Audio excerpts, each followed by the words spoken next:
98ના Thursday થોટમાં મને બીજી વાર બોલાવવામાં અને આ જીજીપીસીના રિજનલ તરીકે હું ઇલેક્ટ થયો અને મને સૌરાષ્ટ્ર પટેલ સમાજ અને કાનજીભાઈનો હું ખૂબ ખૂબ આભાર માનું કે જેણે મને આ લાયક સમજ્યો.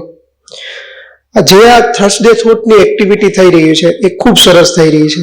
મેં જે એક વખત અમે કેનેડામાં ગયા અને ત્યાં બી મને એમ કેવું આવ્યું કે તમે 50માં થર્સડે થોટ્સમાં હતા, એટલે હું ઓળખતો પણ નહોતો. ત્યાં અમે બધા ગુજરાતીઓ આપણે ભેગા થયા અને ત્યારે મળ્યા તો એણે મેં કીધું કે તમને મેં થર્સડે થોટમાં, એટલે કેનેડા જેવા વિસ્તાર આપણે ફોરેનમાં બી આપણા લોકો અમને ખૂબ સારી રીતે સાંભળે છે અને તેના લોકોના જીવનમાં એક માર્ગદર્શન તરીકે ખૂબ ઉપયોગી થાય છે. આ એક્ટિવિટી ખૂબ સરસ છે અને બહુ સારી રીતે તમે ચલાવો છો, તમને ખૂબ ખૂબ આભાર. આજે હું જે વાત કરવાનો છું કે અમે એક જ્વેલરી ઇન્ડસ્ટ્રીઝમાંથી આવીએ છીએ. સુરતમાં એક ડાયમંડ સિટી ઘણા વર્ષોથી અને મેન્યુફેક્ચરિંગ હબ છે, જેમ ટેક્સટાઇલ એવું આખા વિશ્વમાં ઓળખાય છે કે ડાયમંડ સિટી એટલે સુરત, તો એવી ઓળખ છે. તો અમારું આજે હું જે વાત કરવાનો છું કે સુરતની અંદર જ્વેલરી ઇન્ડસ્ટ્રીઝમાં જ્વેલરી સિટી કેવી રીતે બની શકે એની માટેની હું વાત કરી રહ્યો છું. સુરત અમે 20 વ્યક્તિઓ ભેગા થયા હતા અને અમારી પાસે 20 કંપનીઓ સુરતમાં 2016ની અંદર હતી.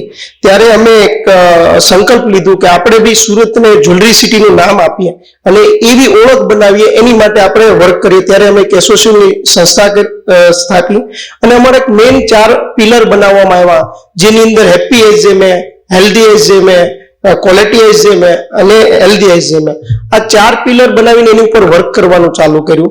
અને ખાસ અમે ગ્રીન એજ જે મેં એટલે કે અમારું સુરત જ્વેલરી મેન્યુફેક્ચરિંગ એસોસિએશનની સાથે ગ્રીન લગાવ્યું કે આપણા જે વ્યવસાય છે એની અંદર આપણે પર્યાવરણનું ધ્યાન રાખવું. આપણે જે કંઈ બિઝનેસ કરતા હોઈએ એની અંદર નાની મોટી પર્યાવરણને આપણે નુકસાન કરતા જ હોઈએ છીએ. તો આપણે આપણા કંપનીની અંદર એવી એક્ટિવિટી કરીએ અથવા એ વસ્તુ કરીએ કે જેનાથી આપણી ઇન્ડસ્ટ્રીઝને અને પર્યાવરણનું બી ધ્યાન રાખીએ બિઝનેસ કરતા. તો અમે દરેકને જ્યારે અમે એક એક્ઝિબિશન કરીએ, રૂટ્સ એક્ઝિબિશન સરસાણાની અંદર, ત્યારે આખું એક્ઝિબિશન ગ્રીન થીમ ઉપર કરીએ કે જે પ્લાન્ટેશનથી જ એને સુશોભિત કરવાનું અને જે પ્લાન્ટ લાવ્યા હોય એ જ કંપનીના મેમ્બરોને અમે જે પાર્ટિસિપેટ થયા એને ગિફ્ટ આપીએ. આનાથી એક કલ્ચર એવું બન્યું કે દરેક કંપની પોતાની કંપનીની અંદર જે ફેક્ટરીઝની અંદર અત્યારે તમે કોઈ પણ જશો ને તો તમને ત્યાં ગ્રીન પ્લાન્ટેશન જોવા મળશે. એ સિવાય દરેક કંપનીની અંદર એસિડ છે કે એવા વર્ક થતા હોય, જેમ કે ગ્રીન લાઇટિંગ છે, તો અમે કહીએ કે ઓછામાં ઓછી લાઇટિંગ એલઈડી ગ્રીન એનર્જી ઉપર કામ કરો, તો એની ઉપર બી લોકોએ ધ્યાન કેન્દ્રિત કર્યું. એ સિવાય સરકાર અત્યારે તમને ખબર નહીં હોય કે કાર્બન ફૂટપ્રિન્ટ એટલે કાર્બન ક્રેડિટ ઉપર વર્ક કર્યું. સરકાર આજે તમે ટ્રી પ્લાન્ટેશન કરો ને તેની બી ક્રેડિટ મળે છે. તો દરેક ધંધાને અત્યારે વિશ્વ લેવલની અંદર કાર્બન ફૂટપ્રિન્ટ, તમે જો એરલાઇનની ટિકિટ જોશો ને તો એમાં બી એમાં લખવું પડે છે કે એટલા CO2 અમે યુઝ કર્યો છે પર પેસેન્જર. તો આવનાર સમયની અંદર કોઈ પણ પ્રોડક્ટ બનાવવામાં આવશે ને તો તમારે મેન્શન કરવું પડશે કે તમે પર્યાવરણને કેટલું નુકસાન કર્યું છે. તો આ દિશામાં બી અમે લોકોને એટલા માટે અવેર કરીએ છીએ કે તમે પર્યાવરણનું ધ્યાન આપો અને આપણા બિઝનેસની અંદરથી શરૂઆત નાના નાના સ્ટેપથી કેમ કરીએ, પેપરલેસ વર્ક કરીએ, પ્લાસ્ટિકની બોટલ ઓછી યુઝ કરીએ. અને અમારું એક્ઝિબિશનમાં બી અમે આદર્શ તરીકે અમારું એક્ટિવિટી અમે એસોસિએશનમાં કરીએ જે આખા કલ્ચરમાં આવી જાય.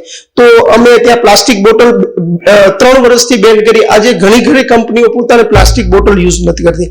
તો આ રીતે અમે ગ્રીન એસજીએમમાં કામ કરીએ.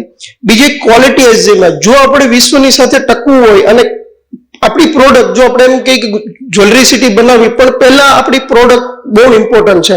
તો એ પ્રોડક્ટમાં જો તમારે સારી બનાવવી હોય તો બેસ્ટ ક્વોલિટીની હોય તો સ્કિલ વર્કરો સારા જોશે અને સ્કિલ વર્કિંગ ઉપર કામ કરવું પડશે. અત્યારે આપણી જે ક્વોલિટી છે એ ક્વોલિટી સુધારવા માટે અને એને સમજણ આપવી પડશે. સમજણની વાત થઈ તો અમે એ ઉપર વર્ક કરી અને જે બેસ્ટ ટેકનિકલ નોલેજ અને જે કેવી રીતે સારું કામ કરી શકે એની માટે બેસ્ટ ટ્રેનરો દ્વારા એસોસિએશનની અંદર એ એક્ટિવિટી ચાલુ કરી, જેમાં ટેકનિકલ ખાલી સેમિનાર કે વર્કશોપ કરવા એ ઘણીવાર મોટિવેશન હોય છે, પણ અમે ટેકનિકલી બોલાવીએ કે જેમ કે સારું કાસ્ટિંગ કાઢવું. તો એ ઇન્ડિયા લેવલની જે MMTC પેમ છે એમના ટેકનિશિયનને બોલાવીને એક વર્કશોપ ફૂલ ડે કર્યો. સારી ડિઝાઇનિંગ બનાવી તો અને એ ઇઝી કેવી રીતે કામ થાય તો એના માટે અમે ડિઝાઇનિંગ અને સ્કિલ વર્કિંગના કામ કર્યા. એ સિવાય સરકારના ઘણા બધા કાયદાઓ છે જે આ બધી સારી કોઈ પ્રોડક્ટ બનાવવા માટે ISO છે, ઝેડ છે, ઝીરો ડિફેક્ટ ઝીરો ઇફેક્ટ, આ સરકારનું એક સર્ટિફિકેશન છે. અને એ કરવાથી ઘણા બધા કંપનીના કમ્પ્લાયન્સો અને ક્વોલિટીની અંદર ઓટોમેટિક ઇમ્પ્રુવમેન્ટ આવે છે. બહુ સરસ સ્કીમ છે. અમારા એસોસિએશનની અંદર અમે દરેક મેમ્બરને ફરજિયાતપણે આ ઝેડ સર્ટિફિકેટ ઉપર લેવા માટે અમે પ્રેરિત કરીએ છીએ. અને આનાથી આપણી ક્વોલિટી બાય ડિફોલ્ટ એટલે આ કલ્ચરમાં લાવી દીધું કે તમારે ISO અને ઝેડ સર્ટિફિકેટ લેવાનું, તો જ અમે તમને અમે મેમ્બર બનાવીએ. તો એનાથી એક કલ્ચર ધીરે ધીરે બનવો. આ એક દિવસની અંદર થતો, આજે ચાલુ કરીએ તો 2 વર્ષે એનું ધીરે ધીરે રિઝલ્ટ લોકોને સમજણ આવતી જાય. દેશની પ્રગતિ કરવી હોય તો આપણે સરકારે જે મહિલાઓની વાત થઈ, તો અમારા એસોસિએશનનો એક મેઇન ગોલ નક્કી કર્યો કે આપણે કોઈ પણ દેશની અંદર જો આપણે પ્રગતિ કરવી હોય તો આજે બધાએ કામ કરવું પડશે, મહિલાઓએ કામ કરવું પડશે. તો અમારે એસોસિએશને બી એવો સંકલ્પ 3 વર્ષ પહેલા લીધો કે 2027 સુધીમાં આપણી દરેક કંપનીમાં 50% વધારે મહિલા હોવી જોઈએ. અને આ માટે અમે એક અભિલાષા કરીને પ્રોગ્રામ કરીએ, 2 પ્રોગ્રામ કર્યા જેની અંદર ખાલી મહિલાઓને આમંત્રિત કરીએ અને એમને આપણી ઇન્ડસ્ટ્રીઝમાં કેવી રીતે કામ કરીએ એનું આખી સમજણ આપીએ. એ સિવાય એને મોટિવેટ કરીએ કે કામ શું કરવું જોઈએ. ઘણી મહિલાઓને ખબર હોય કે મારે જ્વેલરીમાં કામ કરવું છે અથવા મારે કંઈ કામ કરવું છે, તો કેવી રીતે કરીએ. તો એને અમે જ એ રીતે ડિટેલિંગ કે તમે ઘણા બધા સોર્સ છે, તમે કંઈ ને કંઈ કરી શકો. ભણતર આમાં કોઈ જરૂરી નથી હોતું, તમારે પોતાની શક્તિ એવું હોવું જોઈએ કે મારે કામ કરવું છે. અને અમે ત્યાં સુધીની એક જવાબદારી લઈએ છીએ કે કોઈ વ્યક્તિને કામ કરવું છે અથવા મહિલાને કામ કરવું છે તો એને ફ્રી ઓફ કોસ્ટમાં અમારું પોતાનું ટ્રેનિંગ સેન્ટર છે જેની અંદર ટ્રેનિંગ આપીએ છીએ અને 3જા મહિને એને સેલેરી આપીએ છીએ. એટલે કોઈ પણ મહિલાને કામ કરવું, હમણાં જ અમે એક સંકલ્પ લીધો કે 100 મહિલાને ફ્રી ઓફ કોસ્ટમાં ટ્રેનિંગ આપીને આપણે એમને જોબ ઉપર લગાડવી.